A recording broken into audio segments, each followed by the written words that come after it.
Buenos días, profesor. En esta oportunidad les hablaremos sobre la situación económica de México y les expondremos acerca de los puntos más importantes que hemos considerado y en base a nuestra data podemos analizar si es que se puede o no invertir en el país. Ya. Apertura comercial y relaciones económicas. México es el país con más acuerdos comerciales en el mundo, ya que cuenta con 12 tratados de libre comercio con 44 países, 28 acuerdos para la promoción y protección recíproca de invasiones y 9 acuerdos de comercio. Esto quiere decir que es una complementación económica y acuerdos de alcance parcial.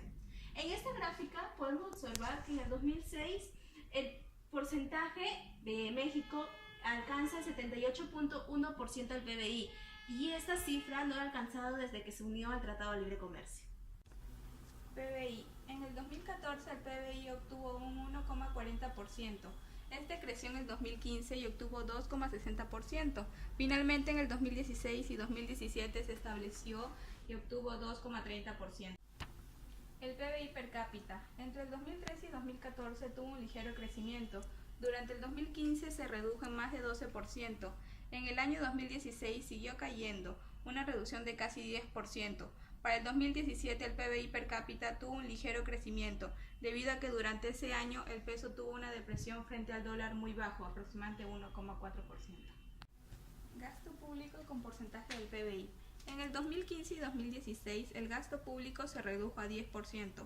Esto supuso un recorte de 3,47 millones de dólares. Esto fue utilizado básicamente para gastos de inversión, infraestructura y otros sectores. Déficit fiscal. En el 2016 hubo un aumento anual de 6.6% con respecto a las deportaciones totales, lo cual fue resultado de las alzas de 4.9% en las exportaciones no petroleras y de 49.9% en las exportaciones petroleras. Esto alcanzó 33.204 millones de dólares, lo que es un avance anual de 4.1%. Externo. En el 2015 el déficit de México aumentó a 32.381 millones de dólares. Esto representa 2.8% como proporción del PBI y conlleva el deterioro respectivo al 1.9% registrado en el 2014.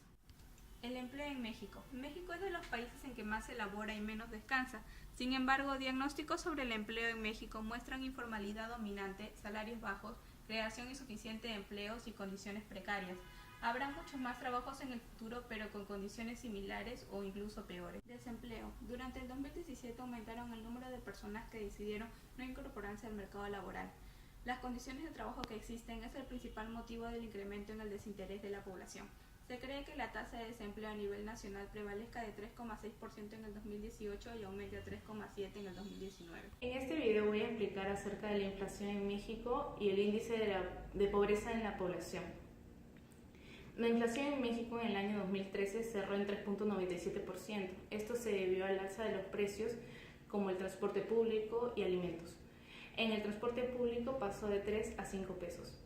Para el año 2014 la inflación en México alcanzó un poco más de 4%, ya que el IPC aumentó en 0,5%. Además, el aumento de los impuestos durante el 2014 afectó el alza de los precios. Para el año 2015, México tuvo el registro más bajo de inflación que se había registrado en la última década.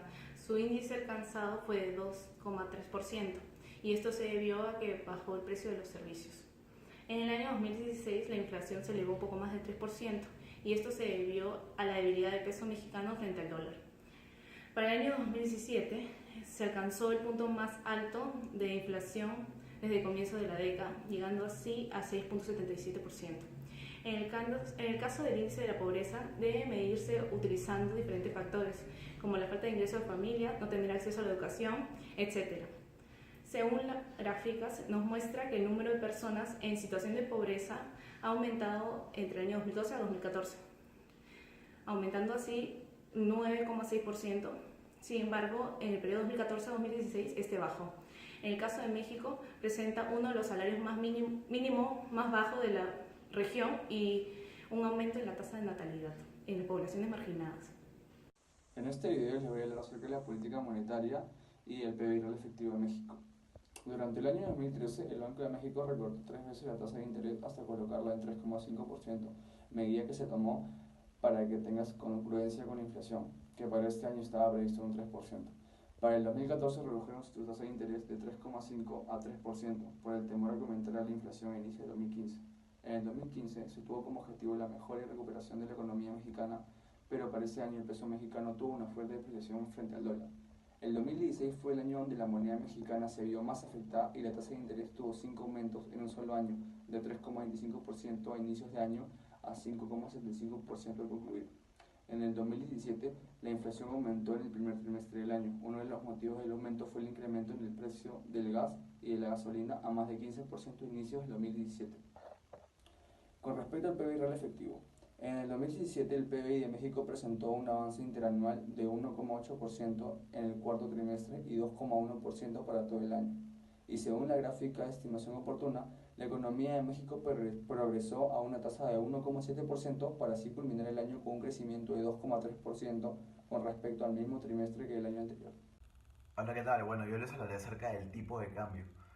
Para el 2013, el peso mexicano tuvo una depreciación de 1,54%, ya que los inversionistas extranjeros prefieren trabajar más con el dólar que con el peso mexicano y también sirve como la moneda de trabajo. Asimismo, el tipo de cambio del dólar frente al peso mexicano aumentó a 20 centavos desde finales del 2012, es decir, el tipo de cambio en el 2013 fue de 12,77 pesos mexicanos por dólar. Durante el 2014, el tipo de cambio promedio fue de exactamente 13,29 pesos mexicanos por dólar. Esto se debió por la baja del petróleo en dicho país. En el 2015, el tipo de cambio tuvo variaciones muy bruscas, ya que a principios de año estuvo en más de 14 pesos. A mitad de año estuvo en 17 pesos y para fin de año bajó a 15,85 pesos para ser más exactos. Para el año 2016, el tipo de cambio del peso mexicano estuvo en sus niveles más bajos, esto debido a la incertidumbre por la llegada de Donald Trump. Como se puede apreciar en el cuadro, el tipo de cambio en el 2016 fue de 18,66 pesos mexicanos por dólar, con una tasa de 17,73%. Finalmente, en el 2017, el peso mexicano estuvo en su peor nivel desde marzo, ya que el peso mexicano se encontraba por casi 19 pesos mexicanos por dólar. Finalmente, podemos concluir de que sí, se puede invertir en el país de México, ya que los factores macroeconómicos analizados son bastante rentables, a pesar de que vivimos en un entorno global sumamente inconstante. Asimismo, la política monetaria es sumamente buena, el crecimiento poblacional es muy sólida y las reformas estructurales le darán a México ese salto de crecimiento. Finalmente, México tiene una economía diversificada, ya que no depende de petróleo, sino también depende de las grandes empresas automotrices.